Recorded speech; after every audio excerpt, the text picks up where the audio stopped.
Hi viewers, welcome to Suku's Lifestyle. நல்லா வணக்கம். வணக்கம். எதுக்கு இப்ப பல்படி விளம்பரம் மாதிரி பல்ல காமிச்சீன்னு வாய் மூடுங்க. இன்னைக்கு நம்ம பார்க்க போறது, நான் இன்னைக்கு என்ன பிளான் பண்ணிருக்கேன்னா கீ ரைஸும் எக் கறியுங்க. எக் கறி எப்படி ஈஸியா சிம்பிளா ஃபாஸ்டா செய்யலாம் அப்படின்றது தான் இந்த வீடியோ. வாங்க எப்படின்றத பார்க்கலாம். ஃபர்ஸ்ட் எக்க பாயில் பண்ணிக்கலாம். நான் ஆல்ரெடி போட்டுட்டேன் உங்களுக்கு. ஸோ மீன் டைம் நம்ம வந்து இதெல்லாம் என்னென்ன ஐட்டம்ஸ் வணக்க போறோம்ன்றது கொஞ்சம் குளருது. வணக்க போறோம்ன்றத வாங்க பார்க்கலாம். சட்டி கொஞ்சம் சூடாயிடுச்சு.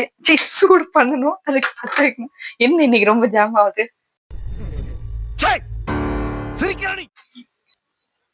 கொஞ்சம் எண்ணெய் ஊத்திக்கலாம் தாளிக்கிறதுக்கு. பிரிஞ்சி லீஃப்ங்க, பட்டை, 2 கிராம்பு. ஐயோ, 1 கிராம்பு தான் வருது. ஓகே, ஒரு 3 கிராம்பு போட்டுட்டேன். ஒரு ஏலக்காய், அன்னாசி பூ. இதுல ஒரு இது போட்டாலே போதும், அதுல ஃபிளேவர் நல்லா இறங்கும். ஸோ இது வரைக்கும் இப்போதைக்கு போதும். லைட்டா சோம்பு போட்டுக்கோங்க. ஓகே, அடுத்து வெங்காயம், பெரிய வெங்காயங்க, ஒரு 3 வெங்காயம் கிட்ட கட் பண்ணி வச்சிருந்தேன். ஸோ அதை போட்டுக்கோ. இதை நல்லா வணக்கிட்டு இருக்கோம். கொஞ்சம் வணங்கட்டும். அதுக்குள்ள நம்ம முட்டை பாயில் ஆயிருக்கும்னு நினைக்கிறேன். வெஜிடபிள்ஸ் வதக்கிஃபைங். சரி, இப்போதைக்கு இஞ்சி பூண்டு போட்டுக்கலாம். இஞ்சி பூண்டு இது ஹோம் மேடுங்க. ஸோ ப்ரிசர்வேட்டிவ் கிடையாது. நான் டைம் இருக்கும் போது அரைச்சி வச்சுப்பேன், ஸ்டோர் பண்ணிடுவேன். இதை வணக்கி விட்டுக்கலாம். தக்காளி போட்டிருக்கேன். குழம்பு நிறைய வேணும்ன்றவங்க 3 தக்காளி போடுங்க. நான் ஒரு 2 வேளைக்கு யூஸ் பண்றதுனால வந்து நான் 3 தக்காளி, இல்லைன்னா குறைச்சிக்கலாம் நீங்க. தேங்காய் ஆட் பண்றேன். வணக்கி விட்டுட்டு ஒரு 2 நிமிஷம் கழிச்சு அடுப்பு ஆஃப் பண்ணிட்டு ஆற வைக்கணும். ஆற வச்சாச்சு, ஆறிடுச்சு. இப்போ நான் அரைக்க போறேன்.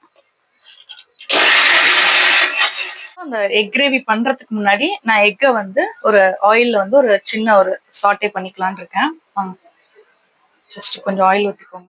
மஞ்சத்தூள் கொஞ்சம் ஆட் பண்ணிக்கலாங்க இதே எண்ணெயில. வரமிளகாத்தூள் லைட்டா போடுங்க, எனக்கு நம்ம காரம் இது பார்த்துட்டு தான் அதுல போடணும். முட்டைக்கான சால்ட்டு, பெப்பர் கொஞ்சம் லைட்டா போட்டுக்கலாம். ஸோ அந்த முட்டையை அப்படியே இதில் போட்டுக்கலாம்.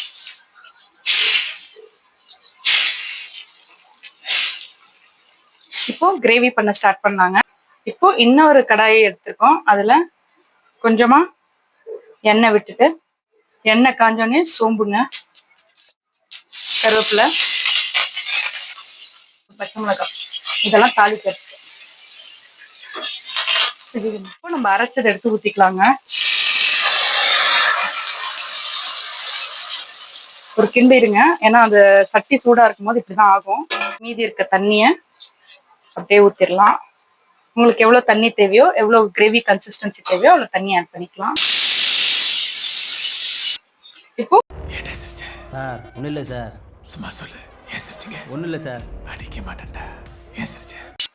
இப்போ வேணுங்கிற தண்ணி அளவு நம்ம ஆட் பண்ணிக்கலாங்க. ஜார் அலசிட்டு எவ்வளவு வேணுமோ ஊத்திக்கிட்டு ஆட் பண்ணிக்கலாம். இப்போ இது கூட நம்மளோட சாம்பார் தூள்,